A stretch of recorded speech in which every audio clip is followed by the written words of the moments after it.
21મી સદી દરમિયાન માનસિક વિકૃતિઓનું પ્રમાણ વધતું જોવા મળે છે, જેમાં ખાસ ચિંતા, ડિપ્રેશન, સ્ટ્રેસ વગેરે જોવા મળે છે. આ ઉપરાંત જાતીય સંબંધિત પણ ઘણી વિકૃતિઓ જોવા મળે છે, જેના કારણે ઘણી વખત નાના બાળકો ભોગ બનતા હોય છે.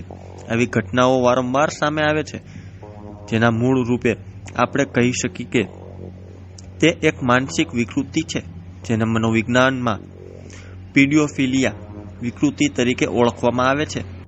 ત્યારે જુઓ અમારો ખાસ અહેવાલ. નમસ્કાર, હું નિશા પુરોહિત હાલ મનોવિજ્ઞાનમાં પીએચડીમાં અભ્યાસ કરી રહ્યું છું.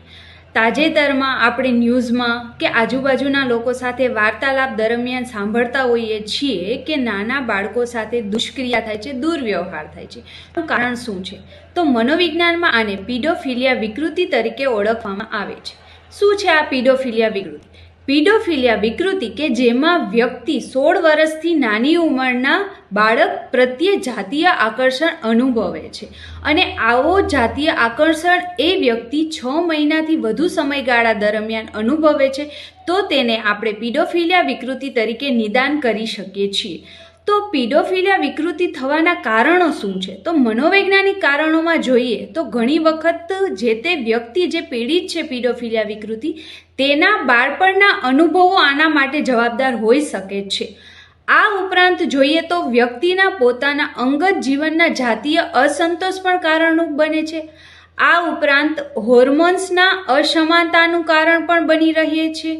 આમ ઘણા મનોવૈજ્ઞાનિક કારણોના લીધે પીડોફિલિયા વિકૃતિ એ જોવા મળે છે. તો તેના ઉપચાર માટે આપણે શું કરી શકીએ છીએ? તો એના ઉપચાર માટે મનોવૈજ્ઞાનિક ઉપચાર માટે આપણે મનોવિશ્લેષણાત્મક પદ્ધતિ એટલે કે સાયકો એનાલિસિસ કરીને પણ વ્યક્તિનો ઉપચાર કરી શકીએ છીએ.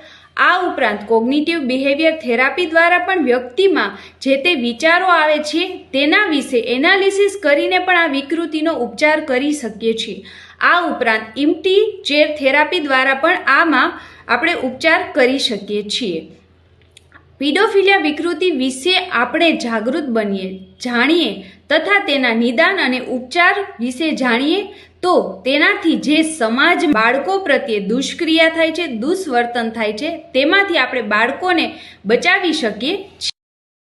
પીડોફિલિયા વિકૃતિ એ સ્ત્રીઓની તુલનાએ પુરુષોમાં વધુ જોવા મળે છે. હાલમાં 3-5% પુરુષોમાં પીડોફિલિયા વિકૃતિ એ જોવા મળે છે અને પીડોફિલિયા વિકૃતિ ધરાવતા વ્યક્તિઓ જમણેની કરતાં ડાબેરી વધુ હોય તેવું જાણવા મળે છે. આ ઉપરાંત તેઓનો આઈક્યુ લેવલ પણ ઓછો હોય તેવું જાણવા મળ્યું છે.